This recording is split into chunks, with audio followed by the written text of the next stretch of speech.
My wife came home furious. Why isn't the card working? Mom didn't get your paycheck. I just looked at her and said, interesting. That card issue was only the first domino, and the next surprise was about to strike us both. The front door slammed open at 5:47 p.m. on a Friday, hitting the wall so hard the framed photo of our wedding day rattled. Anna burst through, her face twisted with rage in a way I'd never seen before. Not angry at traffic rage, not frustrated with work rage, something deeper, uglier. Why isn't the card working? She was breathless, like she'd run up all 4 flights of stairs instead of taking the elevator. Mom tried to get your paycheck and the ATM says the card is blocked. I looked up from my laptop, a 6-year-old Dell I'd bought used on Craigslist because we couldn't afford a new one, and kept my voice perfectly level. Interesting. That one word seemed to stop time. Anna's eyes widened. Her mouth opened and closed twice before sound came out. Interesting? That's all you have to say? Mom's been waiting at the Chase Bank on Sheridan for over an hour. The line was long and she's been calling me every 10 minutes. I took a slow sip of the cheap instant coffee I'd been drinking, the kind that came in a jar from Aldi, not the premium beans Anna and her mother Gloria drank every morning. Set the mug down carefully on a coaster. That does sound frustrating for her, I said. For 4 years, this had been our routine. Every single Friday at noon, Gloria Mitchell, my mother-in-law, 56 years old, perpetually dressed like she was heading to brunch at a country club, would take my salary card and withdraw almost everything from my paycheck. Sometimes she'd leave me $200, sometimes $150. Once, memorably, $87. New shoes for herself, spa treatments at that place in Lincoln Square, dinners with her friends at restaurants I'd never been able to afford, a new purse, another new purse, clothes, more shoes. Meanwhile, I wore the same 3 work shirts on rotation, the collars fraying, the same 2 pairs of pants, shoes I'd resoled twice at a cobbler because buying new ones wasn't in the budget. My budget, anyway. Where is it? Anna demanded, her voice climbing. Where's the card? I got a new one. She stared at me like I'd just announced I was joining the circus. What? I was promoted 3 weeks ago. Key account manager. 30% raise. HR issued me a new salary card. Company policy for management positions. I kept my tone conversational, professional, the same tone I used in client meetings. It's linked to a different account, just for me. Anna stood frozen in the doorway, her designer bag, Michael Kors, $400, purchased last month with my previous paycheck, sliding off her shoulder. You can't do that. Actually, I can. It's my salary. We're a family. Her voice cracked on the word family in a way that would have been touching if I didn't know better. Money gets shared in a family. You can't just keep it all to yourself. That's selfish. I stood up slowly, closing my laptop. Really? Because your salary has never been shared. You spend it however you want. New clothes, makeup, that yoga studio membership you've used twice, but mine? Your mother takes it all. Mom takes care of us. Anna's face flushed red, splotchy. She cooks, she cleans, she helps with Ethan. So do I cut in. I work full-time, 47 hours a week. I help with the house. I do most of the laundry, actually. I take care of our son. I pick him up from daycare 4 days a week. But somehow, only my money counts as family money. Anna's jaw clenched. Give me the card. Now. No. That simple word hung in the air between us like a grenade with the pin pulled. She stepped closer, and I could see something dangerous flickering in her eyes. Something I'd seen before, but always rationalized away. You've forgotten your place in this family. Give me the card or what? I asked quietly. She grabbed my shirt collar with both hands, yanking me toward her. The button popped off, bouncing across the hardwood floor. The shirt I'd been wearing for 3 years, the one I'd carefully hand-washed to make it last. I pulled away, harder than I meant to. She stumbled backward. Don't touch me, Anna. Not ever again. Something in my voice, maybe the flatness, maybe the finality, made her freeze. For 5 seconds, we just stared at each other across our living room. The living room in the apartment her mother had found for us. The apartment whose rent I paid entirely from my salary, while Anna's income went to personal expenses. Then she turned and stormed out, slamming the door so hard the wedding photo finally fell off the wall. The glass cracked in a spiderweb pattern across our smiling faces. I picked it up, looked at the younger version of myself, grinning stupidly in that rented tuxedo, and set it face down on the bookshelf. Then I sat back down at my laptop and continued the research I'd been doing for the past week. It had started 23 days ago with a conversation I'd overheard by accident. I'd come home early from work, a client meeting had been canceled, and found Anna and Gloria in our kitchen, drinking wine at 2 in the afternoon. Anna's home office door had been closed, which usually meant she was working, but apparently not that day. I'd stood in the hallway taking off my shoes when Gloria's voice carried through. Just need to be firm with him. Men like David need to understand their role. Provider. That's it. You make the decisions, I help guide you, and he funds it. It's the natural order. Anna had laughed. He's been complaining about wanting a new laptop, like he needed needs one. The one he has works fine. Of course it does. That's just wasteful thinking. Men always want to waste money on toys. Should I give him more than $150 this week? He mentioned needing new work shoes. Those shoes are fine. He's being dramatic. Give him $120. That'll teach him to be grateful for what he has. I'd stood there in the hallway for a full minute, my heart doing something strange in my chest. Then I'd quietly put my shoes back on and left. Went to a coffee shop. Sat there until my normal arrival time. That night, I'd started paying attention. Really paying attention. The pattern was easy to see once I looked for it. My salary, $4,800 monthly after taxes, before the promotion. Deposited every other Friday. Gloria's Friday withdrawal, $2,100 to $300 each paycheck. Rent, $1,800 paid from my account. Utilities, $250 paid from my account. Groceries, $400 paid from my account. What was left for me? Whatever Gloria decided. Anna's salary from her graphic design job at the marketing firm, $3,200 monthly after taxes. What Anna spent on household expenses, $0. I'd pulled 4 years of bank statements. Built a spreadsheet. The numbers were damning. Total I'd contributed to household expenses, $167,000. Total Anna had contributed $0. Total Gloria had taken $73,000. And that was just my salary. It didn't count the wedding costs I'd paid, the hospital bills when Ethan was born, the new car Anna needed that I'd co-signed for. I'd also started noticing other things. Gloria always had cash. Lots of it. She'd pull out rolls of 20s at restaurants, at stores, paying for things while claiming she was broke and needed my paycheck to survive. She'd mentioned once, casually, like it was nothing, that she collected a widow's pension from when her husband died. Said it was only $800 a month, but it helped. Except I'd met Gloria's ex-husband last year at a Shell station on Western Avenue. James Mitchell, very much alive, pumping gas into a Ford F-150. We'd made eye contact. He'd looked uncomfortable and driven away quickly. I hadn't thought much about it at the time. Figured they were divorced and he was embarrassed. But now I started digging. For 3 weeks I became someone I didn't recognize. Someone meticulous, patient, calculating. I created a new email address Gloria and Anna didn't know about. Started screenshotting everything. Bank statements, text messages, social media posts. I discovered Gloria was running a side business selling homemade alcohol. Posted ads in local Facebook groups under a pseudonym. Artisanal vodka and small batch wine delivered to your door. Cash only. No receipts. I found her unemployment benefit statements in the recycling bin. She'd thrown them away, but I retrieved them, smoothed them out, scanned them. She'd been collecting unemployment for 8 months, claiming she was actively seeking work. She wasn't seeking work. She was selling illegal alcohol and taking my money. Then I found Anna's freelance income. She'd been doing graphic design on the side, Fiverr, Upwork, direct clients she'd found through Instagram, making an extra $1,500, $2,000 a month. Never reported $1 of it. I contacted a lawyer, not for divorce, not yet, just for consultation. Marcus Webb, 47 years old, 22 years practicing family law in Chicago. Mr. Richardson, he said during our first meeting at a Starbucks in Lakeview, what you're describing is financial abuse. It's not always recognized as such, but that's what this is. Your wife and her mother have systematically controlled your income while hiding their own. Can I protect myself? Absolutely. First, get that new bank account, new card, don't tell them. Second, document everything. Third, he'd leaned forward. Are you sure about the pension fraud? Because if Gloria Mitchell is collecting survivor benefits while her ex-husband is alive, that's federal fraud. That's serious. How do I verify it? Public records. Death certificates are public information. If there's no death certificate, she's committing fraud. I'd spent $75 on public record searches. James Mitchell, born April 12, 1967. No death certificate. Very much alive. Registered voter. Active driver's license. Gloria was committing pension fraud. Had been for at least 6 years, based on the statements I found. Document everything, Marcus had said. But David, be careful. When people are cornered, they can be dangerous, especially when money's involved. I'd taken his advice. Created a cloud backup of all evidence. Sent copies to my work email, to Marcus, to a trusted friend. Then I'd waited for my promotion to finalize and my new bank card to arrive. After Anna stormed out that Friday, I knew I had maybe 24 hours before things escalated. I was right. That evening at 7:43 p.m., Gloria showed up with 2 women I'd never met. Her friends, apparently. Witnesses. The building's buzzer rang and I let them up because refusing would only delay the inevitable. Gloria swept into the apartment like she owned it, followed by 2 women in their 50s wearing expensive workout gear and matching expressions of disapproval. We're here to settle this family matter, Gloria announced, positioning herself in the center of our living room like she was holding court. What family matter? I stayed seated on the couch, my laptop open in front of me. You're hiding your raise from us, Anna said from the doorway. She'd been crying. Her mascara was smudged. That's deceit. That's betrayal of family trust. I looked at at the three women arranged in front of me like a firing squad, closed my laptop slowly. Deceit. I let the word hang there. Interesting choice. Don't get smart, Gloria snapped. Anna told me you got a 30% raise 3 weeks ago and never mentioned it. That money belongs to this family. Does it? I stood up. Anna, tell your mother about your Upwork account. Anna's face went pale. I don't know what. The one where you've made $18,000 in the past year doing freelance design work. The income you've never reported to the IRS. I pulled my phone out. I have screenshots, invoices from clients, messages discussing payment. That's different. How is it different? I turned to Gloria. And you, tell your friends about the survivor's pension you collect. The one you get because your ex-husband is supposedly deceased. Dead silence. The two friends exchanged glances. Gloria's face drained of color, but her voice stayed steady. I don't know what you're talking about. James Mitchell, your ex-husband, born April 12, 1967, very much alive. No death certificate on file in Illinois, Indiana, or Wisconsin. Yet you've been collecting a monthly pension of $100 for the past 6 years, claiming widowhood. One of the friends, blonde, expensive highlights, took a step back. Gloria, we should also, I continued, pulling up my phone, the homemade alcohol business. Galina's Artisan Spirits on Facebook Marketplace. That's you, isn't it? Cash sales, no licenses, no permits, all while collecting unemployment benefits. The friends were edging toward the door now. Gloria's face had gone from pale to red. That's slander. You can't prove. I have proof. I held up my phone. Bank records showing your pension deposits. Screenshots of your ads with your phone number. Unemployment statements I pulled from the recycling. Messages from customers. Everything documented and backed up in 3 locations. The friends left without saying goodbye, practically running for the elevator. Gloria's hands were shaking. If you report me, I won't, unless you force me to. I sat back down. Here's what's going to happen.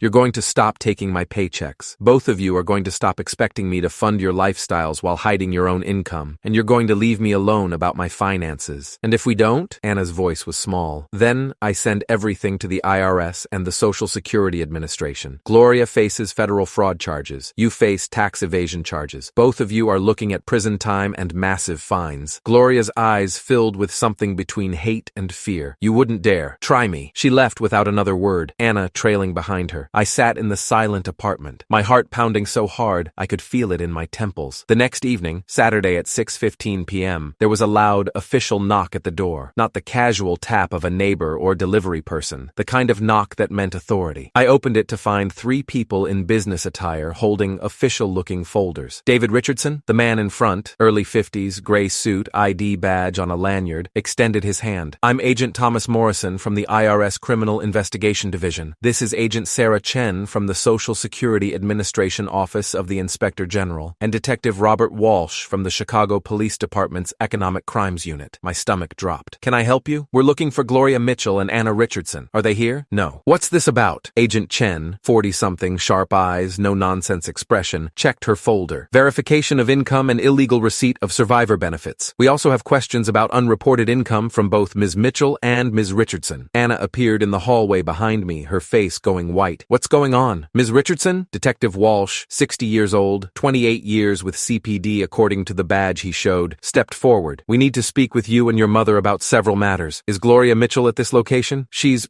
at her apartment. About what matters? Tax fraud and benefits fraud, Agent Morrison said flatly. We received a complaint filed Tuesday regarding both of you. My mind raced. I didn't file anything. Agent Chen smiled slightly. We know. The complaint was filed by James Mitchell, Ms. Mitchell's ex-husband. He discovered he was listed as deceased in Social Security Administration records when he tried to apply for early retirement benefits last week. The system flagged a conflict. Anna stumbled backward. My father's alive? Very alive, Detective Walsh said, and very angry that his ex-wife has been collecting widow's benefits for 6 years while he's been working construction in Milwaukee. When we started investigating, we found a lot more. Unreported alcohol sales, unemployment fraud, and Ms. Richardson, we found evidence of substantial unreported freelance income. Can we come in? Agent Morrison asked, but it wasn't really a question. They spent the next 90 minutes in our apartment, set up at our dining table with laptops and folders, asked to see Anna's computer. She tried to refuse, but Detective Walsh explained they had a warrant for her electronic devices. I sat on the couch watching this unfold like a spectator at my own life's implosion. Agent Chen pulled up documents on her laptop and turned it toward Anna. Ms. Richardson, these are records from Fiverr, Upwork, and direct payments to your PayPal account. Over an 18-month period, you received $31,742 in freelance month's income. You reported exactly $0 of it on your tax returns. Anna's hands were shaking. I didn't know I had to. You're a 32-year-old college-educated adult working in a professional field. Agent Morrison cut in. We find that claim implausible. Preliminary calculations show you owe approximately $9,400 in back taxes plus penalties and interest. Final amount will be determined after full audit. Your mother's situation is more severe, Agent Chen continued. She's been receiving $1,900 monthly in survivor benefits since 2018. That's $79,200 in fraudulent payments. She also collected $14,400 in unemployment benefits while operating an unlicensed alcohol sales business, generating approximately $32,000 annually. The numbers kept piling up, each one making Anna look smaller, more collapsed. Combined, your mother is looking at federal fraud charges, state charges for operating an illegal business, and unemployment fraud charges, Detective Walsh said. The benefits fraud alone carries up to 5 years federal prison time and mandatory repayment of all benefits received, plus fines up to $250,000. Anna started crying. Real tears this time, not manipulative ones. She said she needed the money. She said my father left her with nothing. Your father paid alimony for 3 years after their divorce, Agent Chen said, checking her notes. Per the divorce decree, he fulfilled all obligations. Ms. Mitchell was employed at the time and continued working for 2 years after the divorce. She voluntarily left her job, filed for unemployment, and shortly after began claiming survivor benefits. They asked Anna to come with them for formal questioning. She called a lawyer, someone Gloria had recommended, ironically, gathered her purse and phone with shaking hands. At the door, she turned to me. Did you know about my father? I saw him at a gas station last year. Didn't put it together until recently. Why didn't you tell me? Would you have believed me? Or would you have thought I was trying to cause trouble with your mother? She didn't answer, just left with the agents and detective, her shoulders hunched like she was trying to disappear into herself. I stood in the suddenly silent apartment, my heart still racing. My phone buzzed. Marcus Webb, my lawyer, just saw the news about Anna and Gloria Mitchell arrests. You okay? I typed back. I didn't file the complaint. I know. James Mitchell's attorney contacted me this morning. He's pursuing his own fraud case. Sometimes karma doesn't need your help. I sat down hard on the couch. I'd been ready to file, had all the documentation prepared, was 3 days away from sending everything to the authorities. But James Mitchell, a man I'd met once for 30 seconds at a gas station, had gotten there first, had discovered his own widow was collecting benefits in his name, and blown the whole thing open. The next 72 hours were a blur. Gloria was arrested Sunday morning at her apartment. The police found extensive records of her alcohol operation, customer lists, supply invoices, cash logs she'd kept for her own tracking, all of it admissible evidence. Her attorney, a public defender named Rachel Torres, 51 years old, 16 years in the Cook County system, called me Monday afternoon. Mr. Richardson, I'm representing Gloria Mitchell. She's claiming you coerced her into this business relationship, that you demanded she take your paychecks as payment for childcare services she provided. I almost laughed. I have 4 years of bank records showing systematic withdrawal of my salary with no services rendered. I have text messages from Anna and Gloria discussing how much of my paycheck to allow me to keep. I have documentation of Gloria's separate income streams. I have witnesses who can testify to the actual child care arrangements. Ethan is in daycare 40 hours a week. Gloria watches him maybe 6 hours a month. Silence on the other end. Then, would you be willing to provide testimony? Yes, even though it might hurt your wife's case? My wife made her choices. So did her mother. I'm just telling the truth. Rachel sighed. Understood. We'll be in touch. Anna came home Tuesday night. She'd spent 2 nights at Gloria's apartment, but Gloria was in custody pending bail hearing. Anna looked exhausted, defeated. They're charging me with 3 counts of tax evasion, she said, standing in the doorway like she wasn't sure if she was allowed in. My lawyer says I'm looking at fines, possible jail time, and I'll have to repay everything with interest. I'm sorry. Are you? She looked at me with red-rimmed eyes. You seemed pretty calm when they took me away. I didn't cause this, Anna. Your mother committed fraud. You hid income. Those were your choices. You could have warned me, could have told me to stop before it got this bad. Would you have listened, or would you have accused me of trying to control you? She didn't answer, just walked to the bedroom and closed the door. The divorce papers arrived 3 weeks later, not from me, from Anna. She was filing first, her attorney claiming irreconcilable differences and requesting full custody of Ethan. The petition painted me as financially controlling